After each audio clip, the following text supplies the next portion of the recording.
Kiwi 7. Italiani di stagione e ricchi di vitamina C. I kiwi sono preziosi alleati per il benessere quotidiano. Provateli anche nello yogurt. Arance 7,5. La Sicilia continua a produrre ottime arance da tavola o da spremuta. Gli arrivi dall'isola sono costanti, con diverse varietà. Biete 6. Le biete sono la verdura invernale per eccellenza, da gustare previa rapida lessatura, ottime in abbinamento con la cicoria. Carciofi 7. Aumentano gli arrivi delle carnose mamme romane, che si affiancano agli ancora ottimi carciofi pugliesi, sardi e toscani. Cipolla fresca 7,5. Con la scorza umida e lucida, le cipolle novelle sono ottime da consumare crude in insalata con il radicchio verdon da cortell. Crucifere 7. Cavolfiori di ottima qualità con arrivi costanti. Squisiti anche i broccoli, da consumare entrambi almeno 2 volte alla settimana. Finocchi 7. Buona presenza di finocchio da mangiare crudo e anche di finocchina, di pezzatura più piccola, da consumare lessata. Fragole 6,5. Ottime le prime fragole della stagione, quasi tutte di provenienza Sud Italia. Alcune arrivano anche dalla Spagna. Mandarini 6,5. Sono tutti siciliani e profumatissimi mandarini che trovate in commercio. Per essere tali devono avere i semi all'interno. Pere 6. Sono arrivate le prime pere estere. Chiedete consiglio al vostro fruttivendolo che saprà orientarvi tra le diverse tipologie.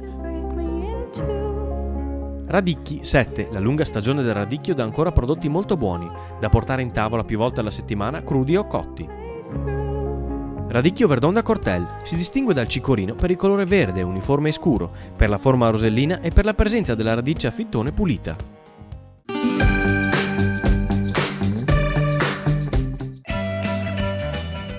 Osservando i banchi dell'ortofrutta possiamo notare l'arrivo dei primi prodotti tipicamente primaverili. Le prime fragole dalla Basilicata, in particolare dalla Piani di Policoro, le cipolle fresche con la scorza bianchissima e umida. Ma permangono anche gli ultimi prodotti invernali. Sono ancora ottime tutte le crucifere, i carciofi e il radicchio tardivo di Treviso. E sul versante dei radicchi la stagione non è ancora finita, perché ora è il momento del radicchio verdon da cortell.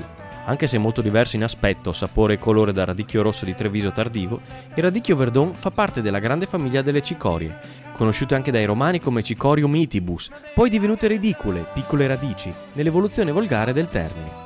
Infatti il radicchio verdon da cortell, come il suo nobile cugino radicchio rosso tardivo, si contraddistingue per la presenza della radice. Il piccolo fittone che tiene unite tra loro le foglioline verdissime deve essere ben pulito e in vista, in quanto viene consumato in virtù della sua dolcezza che ben si abbina al sapore aromatico della parte fogliare. Durante la raccolta, al fine di preservare la radice, il radicchio verdon viene cavato dal terreno con l'ausilio di una lama di coltello, che incide il fittone e permette di coglierlo nella sua interezza. Da qui il nome da cortell. Il verdon da cortell cresce solo nei campi di Casale sul Sile, Casieri, Strana, Monastiere, Paese Preganziol, Quinto, Roncade, San Biagio e Zero Branco. Lo si distingue dagli altri radicchi di campo che presidiano il mercato da svariati mesi per il colore verde intenso, ma soprattutto per la forma tipica a rosetta. Acquistare informati si conclude qui. Maggiori approfondimenti domani sul Gazzettino di Treviso.